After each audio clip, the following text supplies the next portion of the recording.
كشري بجدر واحد.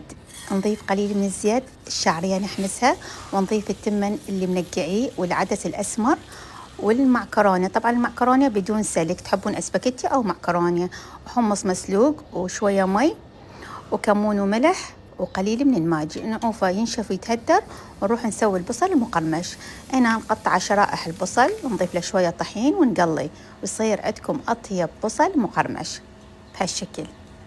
بعدها لازم نسوي الصلصة اللي هي الدقوس، أهم شيء ويا الكشري.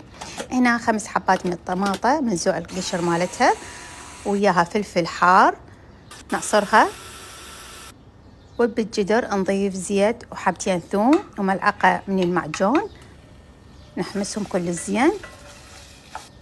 بعدها نضيف عصير الطماطة اللي عصرناه، ورشة من الملح والصلاة على النبي، وكمون، وربع كوب من الخل الأبيض. نعوفه إلى أن يتسبك ويصير عندنا أطيب دقوس. هنا الكشري صار جاهز، ما أحكيكم طعمه والريحة عبى البيت كله. لازم تجربون هاي الطريقة لأن تفوز. وهنا نضيف له البصل المقرمش والدقوس.